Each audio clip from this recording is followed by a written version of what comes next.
Alright guys, welcome to episode 7. I told you in the previous video we'd be doing showdown mode, so that's what we're working on today. Part of the third inning program. Gonna catch a, you just caught a brief shot of my updated lineup after completing the Braves collections. A couple of new people in there, some of the diamonds of Diamond Acuna and all that. And so we're jumping straight in. I can't do all of this series, but I do at least 18-20 minutes of it. So during the draft mode, most important, prioritize first hitters. Don't worry about the pitching. Look for hitters with out of the choices that have the most power. And then you can kind of fill in with the next choices. Power, that is. Power is important in this mode because you have key situations where you need it. And so if you can get at least 2 or 3 hitters or more with at least 70 or more power, that's good. So yeah, you're seeing how I draft, and typically you're gonna have perks coming up. And as you progress each mini mode, you're gonna when you win like 2 or 3 of them, you're gonna select the new perk. I would go with more hitting influence perks instead of pitching. That's really gonna help in this mode. And so anyway, so drafting is important. You also might want to, with some of these showdown modes, you're going to want to pick some lefties and righties, just like you would in any other game mode, kind of like Battle Royale or whatever, where it's important to mix your lineup with lefties and righties. So anyway, you kind of get the bronze perks first, but then as you level up, you can get silvers and then eventually golds. And I went, I got all the way to the mini boss in this recording, but it was already, I think when I stopped this clip, it's at 18. But like, if I would have shown my whole progress, it would have been over 44 minutes. So may have to, show the other footage in another video or something. But anyway, I just wanted to kind of see what I do. It's a little bit of strategy here. Really important in this mode to take your pitches, watch the balls, don't swing at the first one, and also to if you're pitching for the challenge that require you to basically hold the lead, pitch low, pitch a couple balls outside. Try not to stay as far away you can from the middle. And so anyway, this is the first one in this challenge, and these challenges are great. This is the best mode right now for earning XP stubs and a little bit of prizes, but mainly this is like, if you invest time in this, you're going to level up your overall XP level, which you want to do as a free-to-play player the most out of all the other modes. And others have talked about this as well. This is what a lot of people are doing that have already reached gold and diamond. And I haven't played this too long. I played it I think this is maybe my 3rd time going into here. But anyways, it's basically a moments with a little bit of challenging. You have mini bosses. They're sometimes pitchers and things like that, and it's a mix between sometimes you have to score a run or score the walk off or whatever. But the first one's kind of easy, but you may not beat the first one you may not beat everyone the first time. I mean, it is a little bit of a challenge, but if you follow what I do and listen to some of my tips and all, and and draft accordingly, you can do this. And even if you don't make it on the first run all the way to the end of every one, you can come back in and you just keep earning and earning and earning. So it's a great mode to level up and to get other things too. And stubs are not bad, and you get level XP as well as the mission XP. So they're two different things, but still lots of XP that'll help you level up. So we're pitching in this first mode. I get several outs in this mode, just to keep everybody at bay. You're basically just trying to keep the lead and all. So like I said, I'm throwing trying to stay a little bit low in the zone when I can, and then trying to get key outs. I'm throwing some breaking balls sometimes, if I get someone on base to try to get a double play.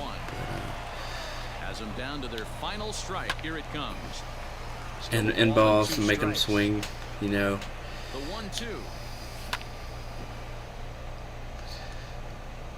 But you do want to definitely pay attention to the draft, and for different ones, different ones that you do draft accordingly. Like you saw, my first pick was Chipper Jones, and then all subsequent pitches I went for the hitter, and not only that, I went not for the highest overall, but with the hitter that had the most power. Is power over contact in this mode. I mean, just having more power will definitely help you.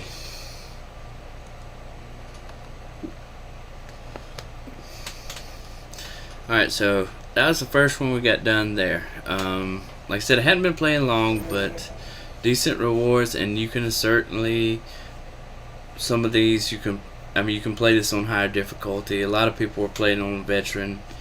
You could either do rookie or veteran. Some people even play it all the way up.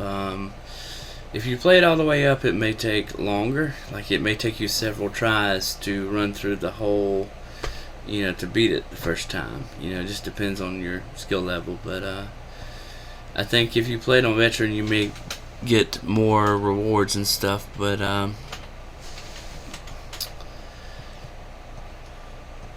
this and March to October, which I've started March to October, but I haven't even finished. It's so many programs out right now, and things coming into the game, new cards, and it's just I could see why, like, a first year player, first time someone picks up this game, they would be a little bit overwhelmed as to where to start, because they're still learning to hit, they're still learning to pitch.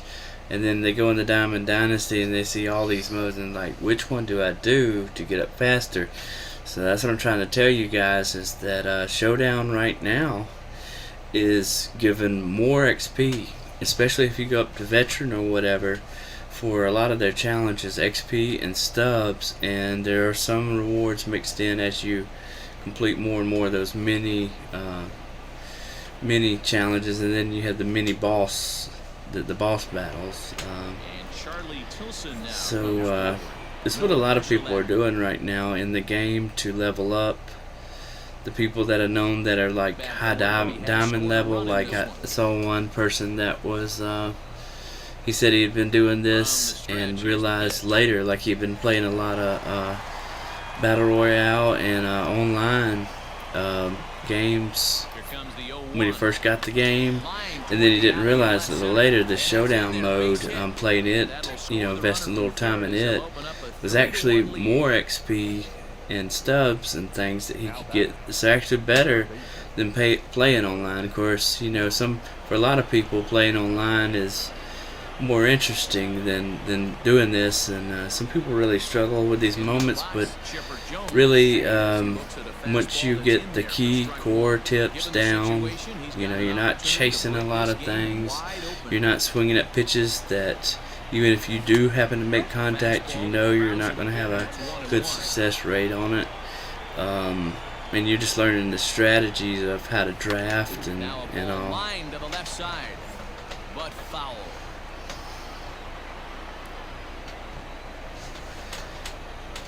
Needs a punch out here. Can he get it? Not on that one. Very close, but it's to 2-2 now. Pretty good pitch right there. Fastball in off the plate. One of the things you want to do as a pitcher, try to stand those hitters up. Now he goes the other way, and he got a lot see if he hits this one out. To left center field. Yep. Okay, so he hit that one out. Grand slam.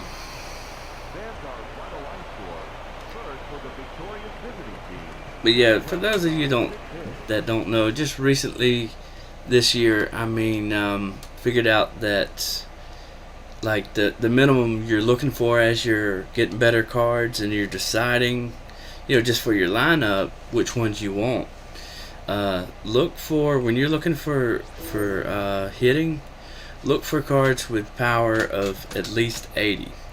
Below that, like 70s is okay, but 80 or higher, if you make decent solid contact for something that's, you know, in reasonable range, not too low in the zone, you're pretty much going to hit it out a lot of higher percentage of the time than with the 60 to 70% ones. So 80 is kind of like the threshold, the ones you want to look for when you're considering them, you know, as cards get higher and higher. Of course, when the 99s come out, a lot of those players are going to have that power that is well above 80. But like in this mode, it's power over contact. Contact's good, don't get me wrong, but I mean, you need that power for certain situations where you got to hit it out, or you got to get extra bases or whatever real easily.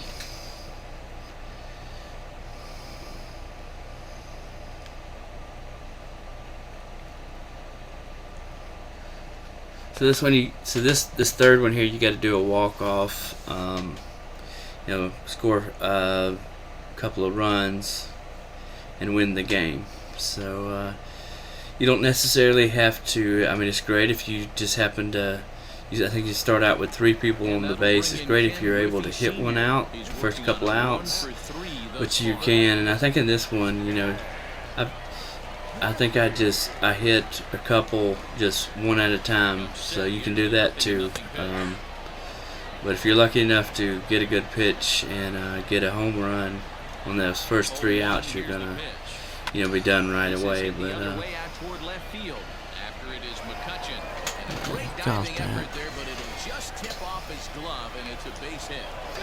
and you're gonna see me on some of these videos, especially in these challenges.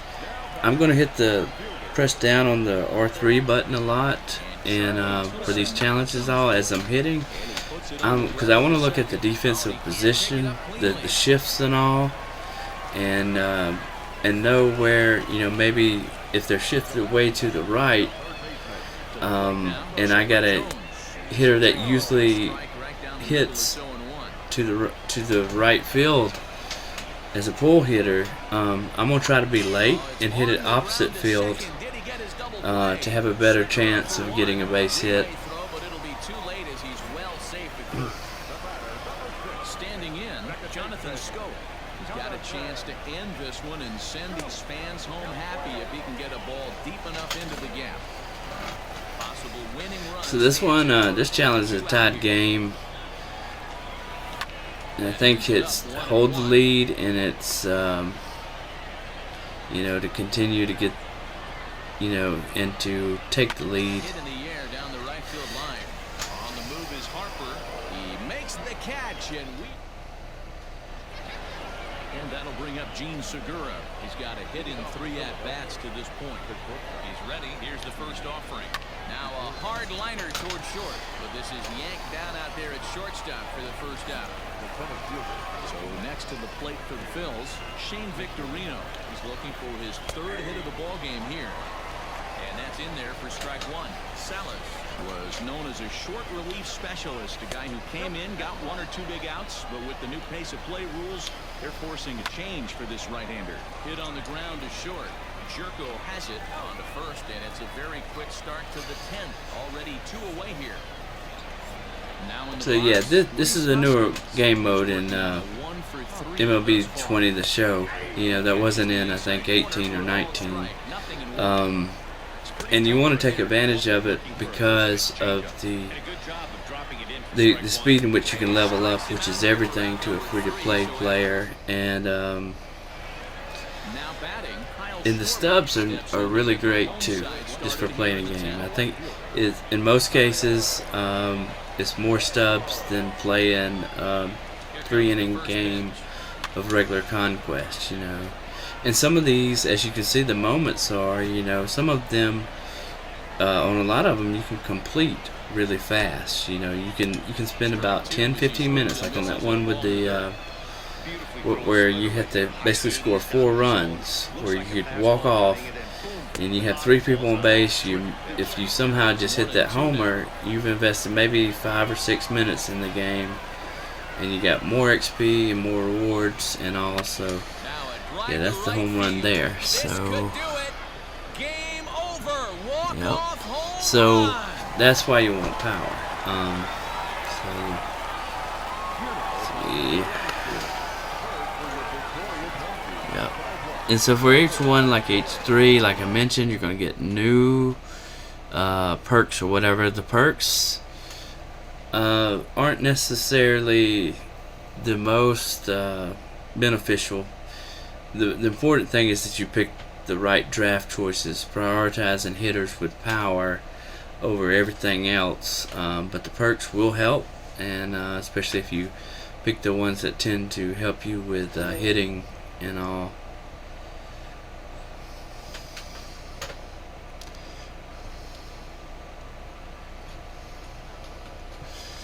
So like this one, like and it gives you the cards. Like after every 3 levels, it gives you new cards you can upgrade, and all.